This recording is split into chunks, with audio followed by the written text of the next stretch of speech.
Hi, my name is Senglong, Deputy Director at the Fishery Action Coalition Team and the spokesperson at the Tonle Sap Lake Water Keeper.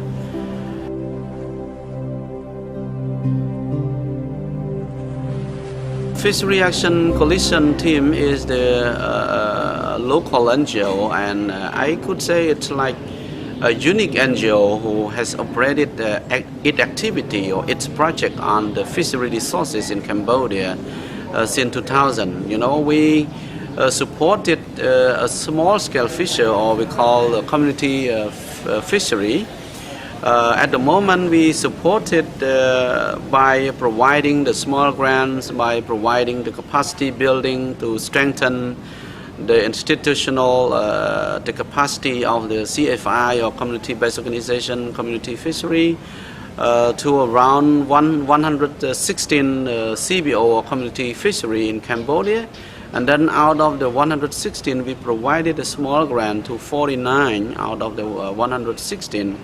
And we have supported, to empower the community fishery, to empower the fisher, especially the small-scale fisher, in order to advocate again, any illegal fishing activity in Cambodia. And also we are in the position to empower them, in order to claim for a right to better access or for the better management of the fishery resources at the local area.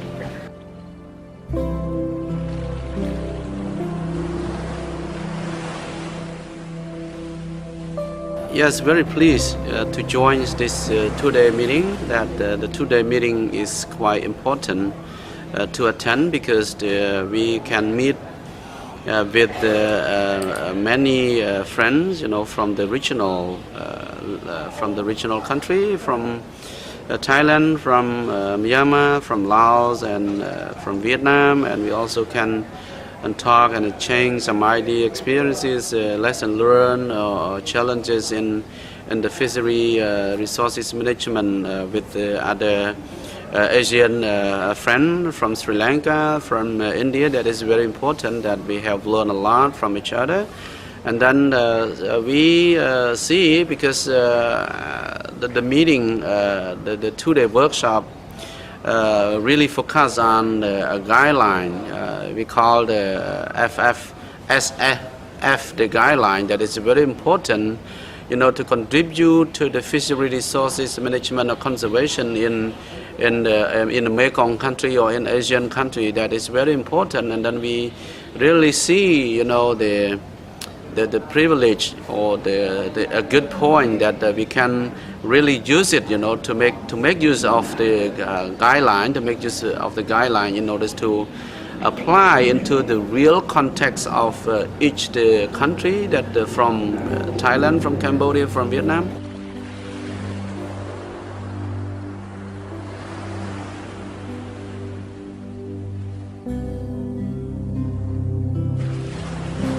In the guideline that we have gone through, and then we really see that, I think it's most of the parts of the guideline that is very important, that we can really use it, to apply into the real context.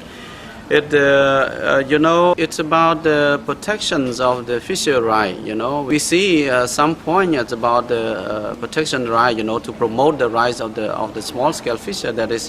It's really a good point. I think all the points the main objective of the small-scale, the SSF, the guideline, is to protect, the rights of the fisher.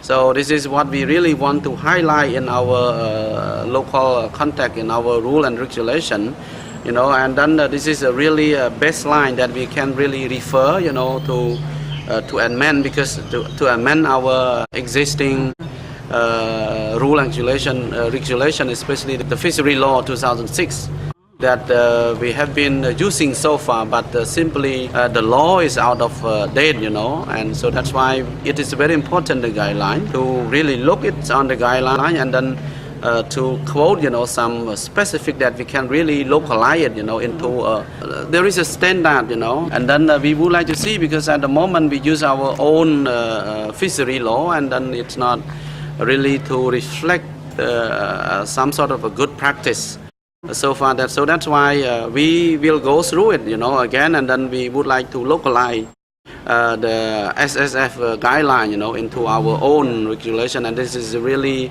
important point that we can refer it, we can use it to amend our existing fishery law.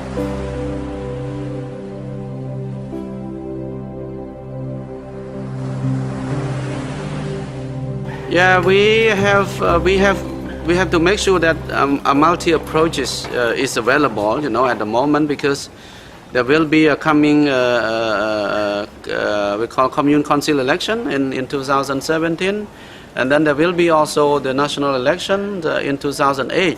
So this is a real platform that we can really make use of, in order to approach all those policymaker, parliamentarian, that we have to persuade them, because we are like a majority of Cambodian people, and so the policymaker have to listen carefully, the requests or the questions from the grassroots. And then this is one point, and then another point, because now the fact is we can say it's a very important partner with the government agency, especially the Fisheries Administration. And then we have built recently, within last 2 years, we have built a very good connection with the Fisheries Administration. So hopefully we can also build up on this relationship with the Fisheries Administration to amend, to provide a good recommendation, especially the key point that we saw in the guideline, and then we provide a recommendation to the Fisheries Administration.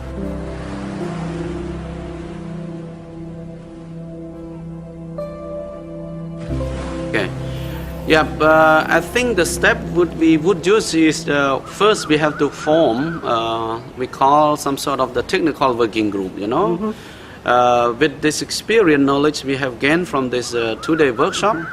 We will form a technical working group, on this guideline, in order to review and then to get some important points, or the key point from the guideline.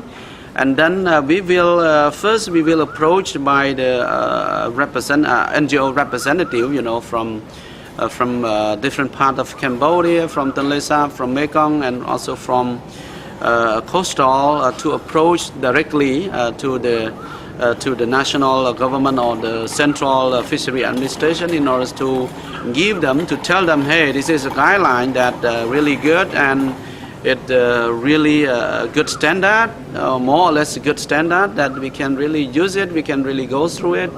And then if it really benefit to the fishery resources management, really benefit the fisher, really benefit the conservation of the fishery resources in Cambodia, we better, we better to adopt it, And then after that, as I said at the beginning, that we will use a multi-approach. And then at the same time, we will also educate the people. We will raise awareness via numbers of the series of activity, but it's not necessary that we have to organize a specific workshop or meeting on this guideline. But in fact, we have implementing or conducting numbers of the activity at the subnational level and the national level. So we can use this platform, about the fisher workshop, or it could be a training, it could be a meeting, regional meeting, or could be a public forum, and then we will integrate this agenda, in our discussion, in our event, and then we will talk, we raise awareness to the public, and then we will seek the support or the reflection or the interest or perspective from the grassroots people, especially the fisher.